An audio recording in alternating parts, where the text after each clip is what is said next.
I'm Hi. Helen. Hello. And I'm Raphael. We're here to look at your game. Yes, Oak. of course, Oak. So Oak is basically a game for a set of druids. So you're going to be basically leading a clan of druids that basically for them worship this massive oak tree that's in the middle of the board. Yeah. And so we all start with a set of druids at the beginning of the game. Yeah. And during the game we'll also be able to basically, in a way, upgrade our druids to more specialized druids. Because one of the big features in the game are these little accessories that you see.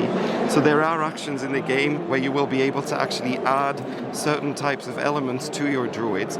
So they become elder druids, and every elder druid has a special ability basically that you'll be able to use throughout the game. So in the game there are three main resources: the feathers, the mistletoe, and the runes. And these are also centered in the board as well, because there's three big branches in the tree that are all symbolizing one of these three special items. And there's also, as you can see, there's these big stone formations around the tree. And that is one of the main locations where you're going to be sending your druids. So when it's your turn, you can either send a druid to a specific location on your player board, but most of the time you'll be playing these moot cards. And a moot is a gathering of druids, really. So what happens is you're going to choose a location, and then for instance here on the feather spot you will have 1, 2, or 3 rocks, and depending where you place it, based on the card that you play, you will be able to perform an action. So unlike a lot of worker placement games where one specific location is one specific action, here it can vary because you have actually different cards for each location.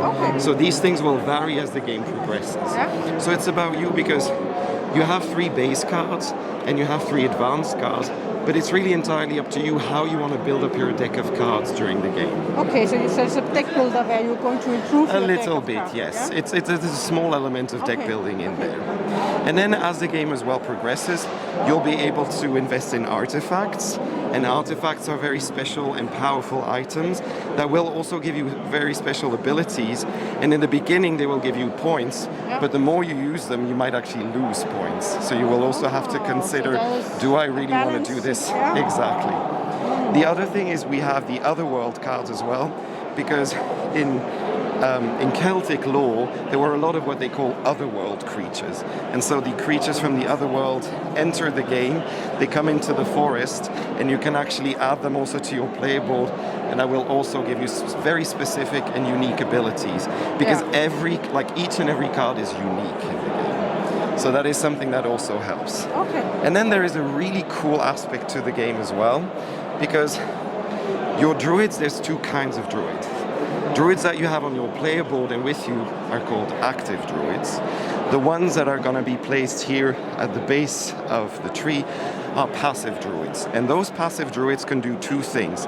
They can either go down here in the forest and they will gather ingredients. And those ingredients are key to unlocking the very powerful potions in the game.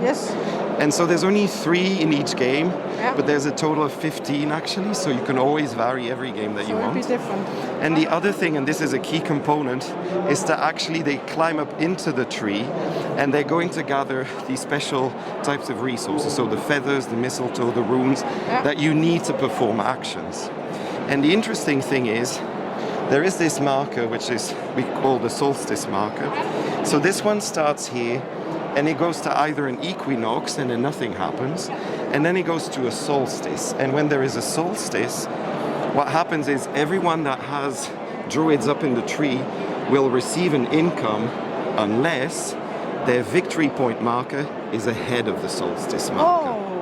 So that's a big twist. So you actually want to make sure if you score a lot of points, obviously it's a good thing, but you could lose a lot of income that way. If you are. So the game also teaches you to balance all of these things to basically optimize all of your turns.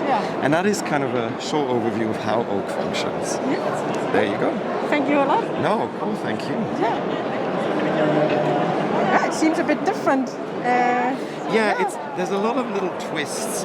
It's hard. It's a worker placement, but there are twists here and there. Because another thing that I actually failed to explain, when you can, whenever you send a druid to one of these open spots, but there's already a druid from another player there, Yeah. you will have to send another one of your druids to the base of the tree.